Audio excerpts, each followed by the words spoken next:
Okay, so this is a video to explain something that it's kind of confusing for people, and it was to me for a minute there.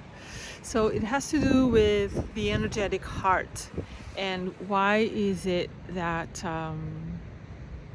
the living from the heart is not living from truth? And why do I even speak about that? So it's my favorite topic in the world is to talk about the levels of consciousness, because I learned very late in my life, I was going to say unfortunately, but it is what it is, that it is that and only that determines the quality of your life.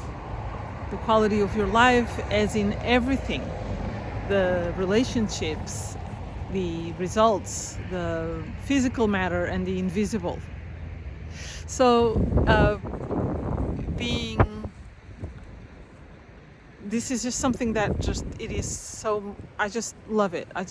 I'm very curious about it, and I never in a million years expected this to become my most favorite topic, and also my expertise and what I love to teach on or share about.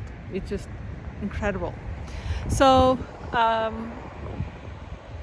for many years I sought the best solution for my life, to be the happiest, to have the best relationships, to be able to create the best life in all the ways, because obviously there was stuff that was missing and I was struggling and having difficulties. So that's when it all started, my seeking. And what I encountered for decades was all kinds of ways, whether they were modalities or practices or little rituals, or like everything under the sun was always a bridge to get me from shadow to light. And of course that when you have a lot of shadow, when you are steeped in frustration or sadness or anguish or resentment or jealousy or lack of self-esteem or self-confidence or whatever the fuck, anything that gets you out of that misery is just so welcome. So welcome. So the entire personal development and spirituality and religion is all about bringing people light, love and light, right? Yes, we know that. So, and this is why for so long in my personal path journey, I also was a very devoted volunteer, because I noticed that when I was volunteering and being of service to others, I would feel better. But what I also noticed, because I'm no longer 25 years old, is that my level of low quality of experience in life would return. And I started noticing how I would need doubling down on whatever practice or ritual or modality. I would have to keep on increasing the amount of hours or the intensity of those things in order to feel good, So that was something that it was just what I had. I didn't have anything better than that. So I was living from my heart. I was very devoted to my practices and very consistent very, very consistent, because when I find something that works, I don't let it go. I'm just very consistent, and I do go for it all in. And I do all of the things, and I pay all of the things, and I hire the best and the top, and I work one-on-one for months at a time, and I invest thousands. I give it my all. So I don't half-ass anything. So when I'm telling you that, I've done so many things, I didn't just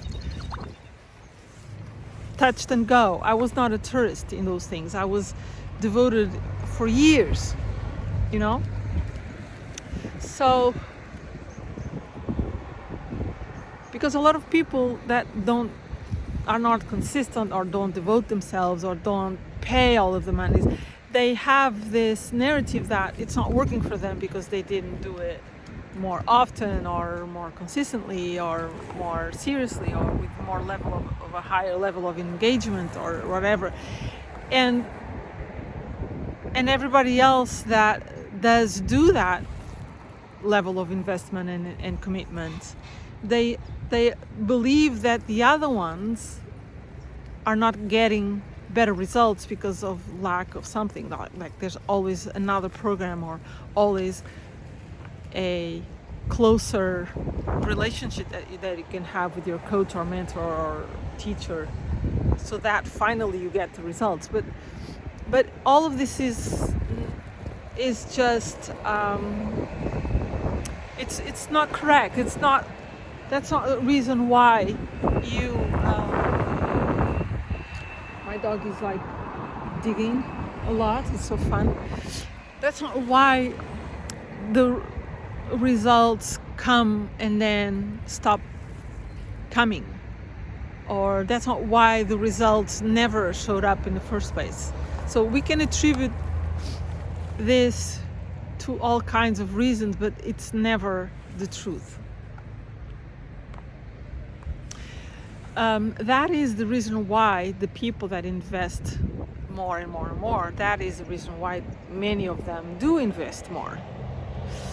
But anyway, what I want to say is that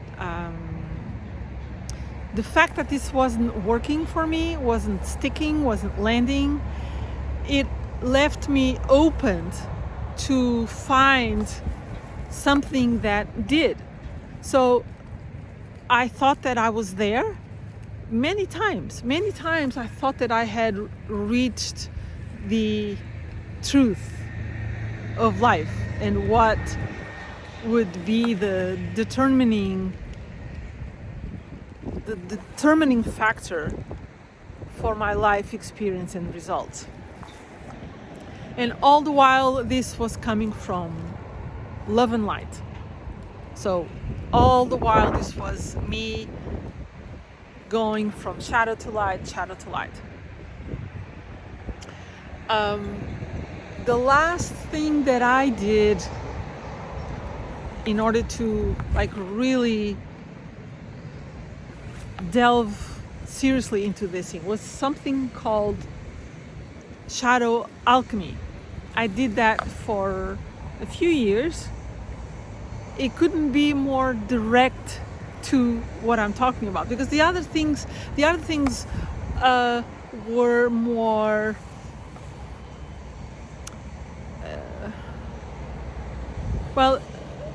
each modality, each practice, each approach, each thing has its own specific flavor. You can dance your shadow away. You can paint your shadow away. You can pray. You can read. You can hug a tree. You can swim in the ocean. You can color. You can aromatize your shadow. I mean, there's so many different flavors of approaches and practices that are out there to help you. So this shadow alchemy was the one thing that would kind of go to the core of all of them. And it was mind-blowing to look at the common denominator of all of these other practices. I mean, I really felt that that was the ultimate kind of behind the scenes of life, of magic, of all of the things, all of the miracles. I really thought, even more so than the law of attraction. Even more so, because then the law of attraction has a lot of pitfalls. So I really thought, but even with that modality, I realized that I was stuck in modality land. It's still a modality. It's still something that comes from the light.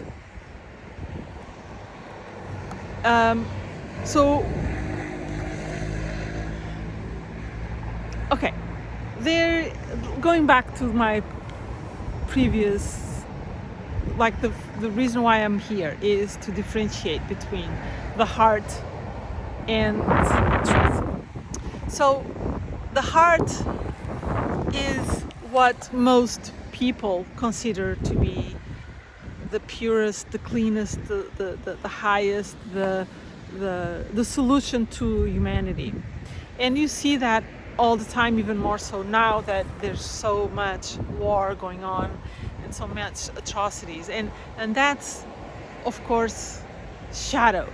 And of course that you go there, you go to the light, you go to the heart. When you see people being killed and lies and atrocities and murder and crimes, of course that it's the only place that human consciousness, that's the only thing that we can conceive is love, is light, is like compassion and understanding, and putting ourselves on the other person's shoes and understanding their story and their context. And I mean, that's in the meantime, it's starting to kind of rain a lot. Let's see if I can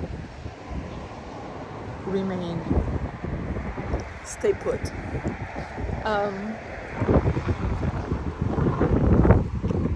I want to make my explanation as clear as possible. So,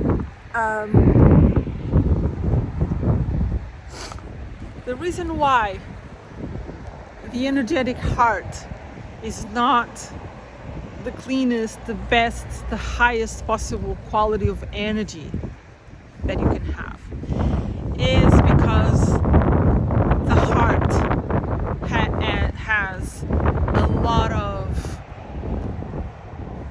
content. There's a lot of content. Like if you look at the energetic sensation of feeling sorry for someone, I mean, you can cry, right?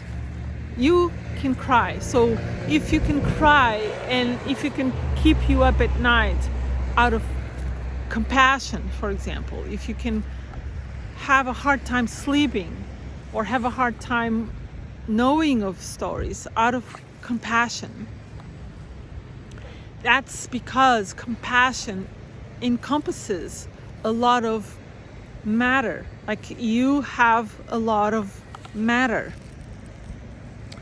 And I mean, if that's how you want to live your life, I mean, just go for it, But to me, it came a point where I lived with and from my heart so much, and I would get drained and depleted and just become sick, and it wasn't working. Basically, my life wasn't working coming from that place, And I'm not going to get into a lot more details because it's starting to rain a lot. So I just wanted to give you this new take on life, It's the energetic heart and the energetic, like other organs that we attribute we attribute the best kind of possible conscious, but I'm not going to get into that. So it matters a lot. There's a lot of anxiety regarding the heart and being kind. There's a lot of worry.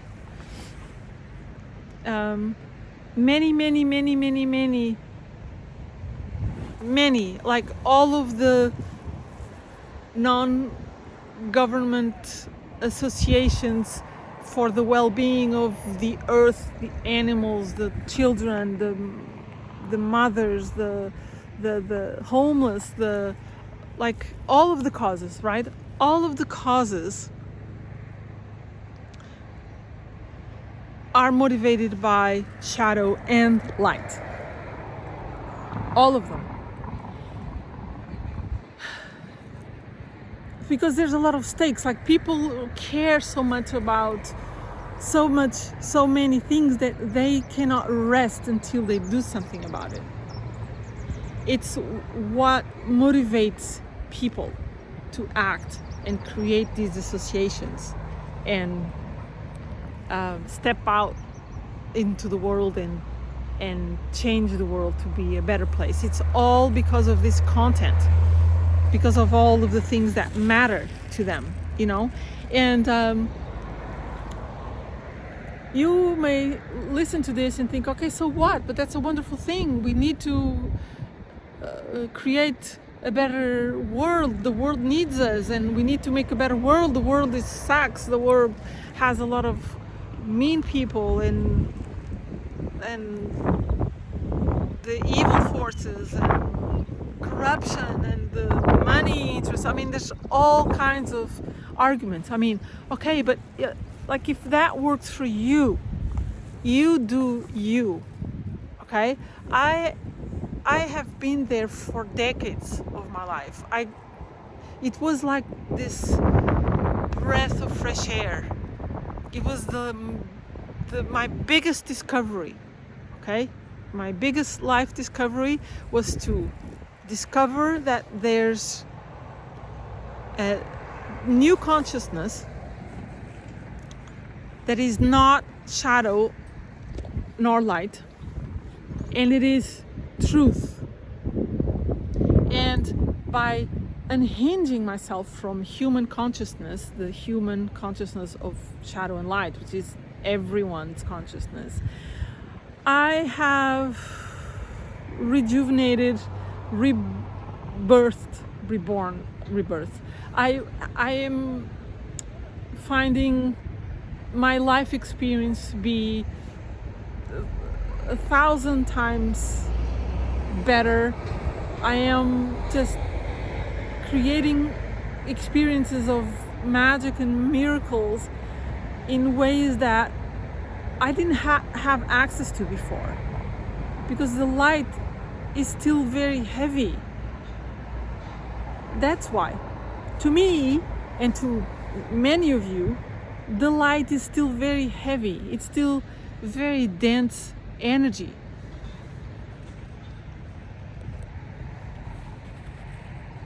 There's still a lot of things that you do out of concern and safety and protection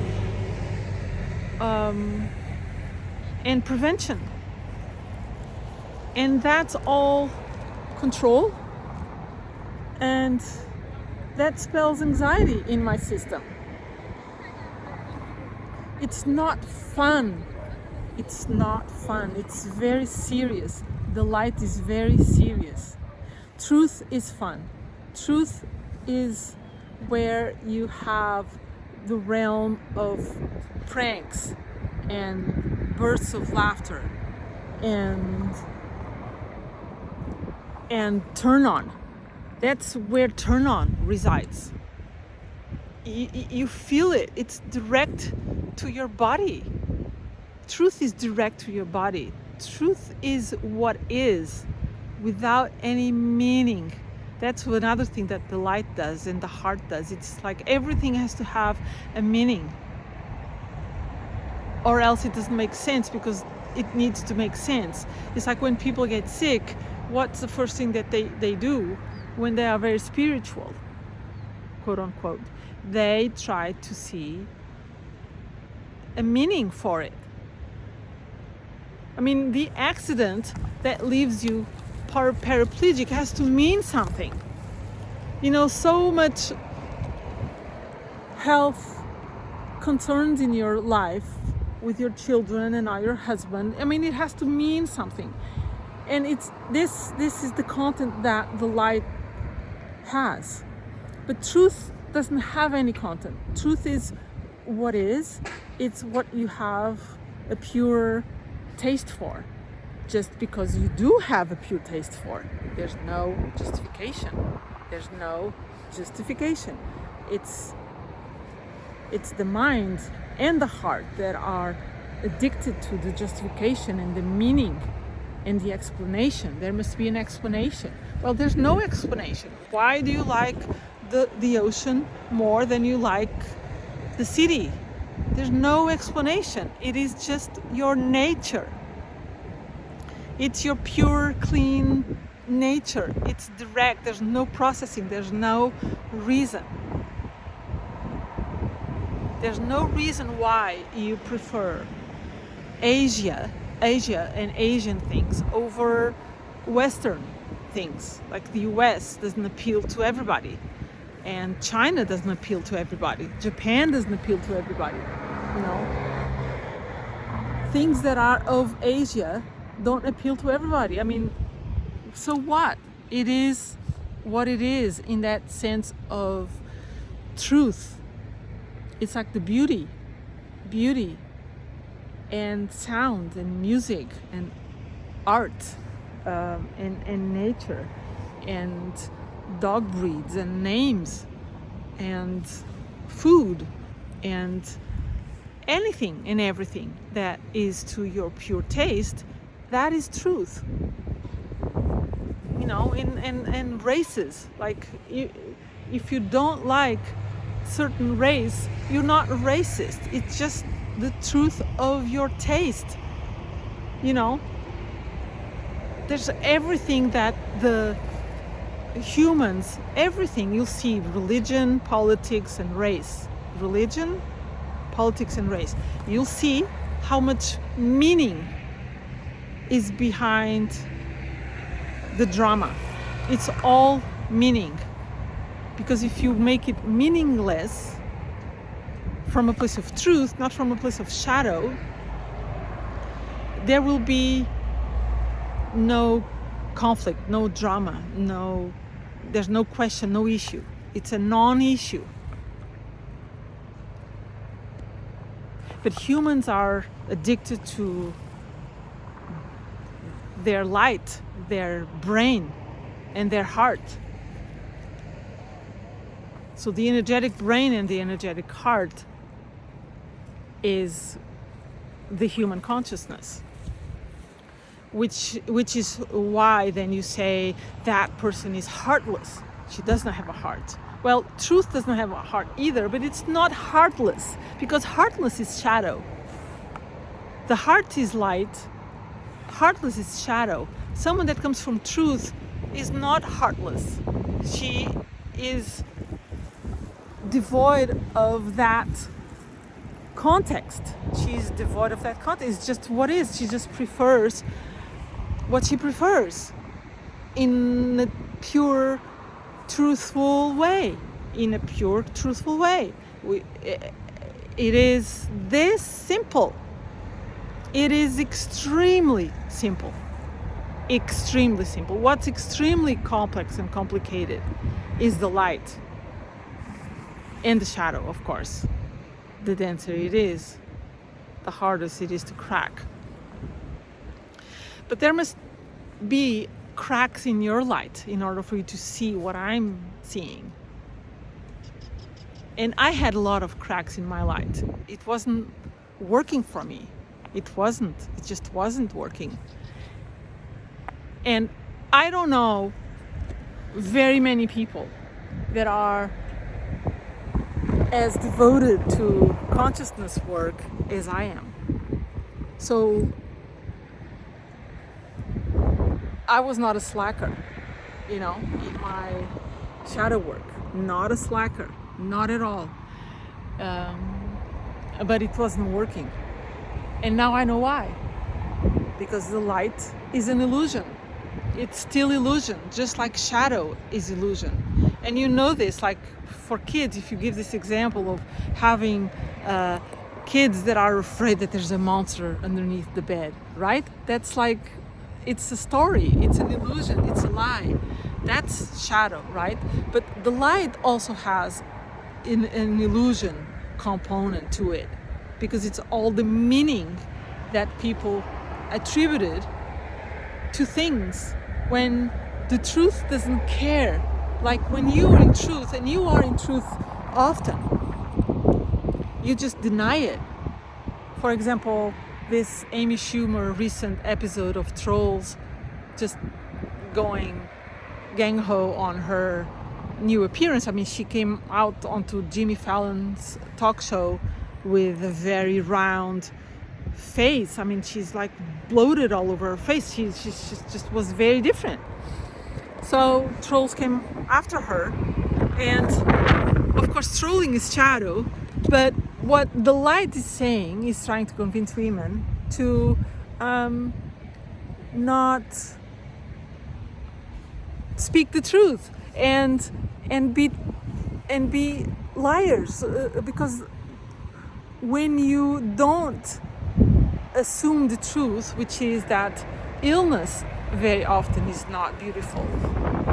Even the people that are sick know that. People that are sick know that many times their beauty disappears. It is what it is, and you have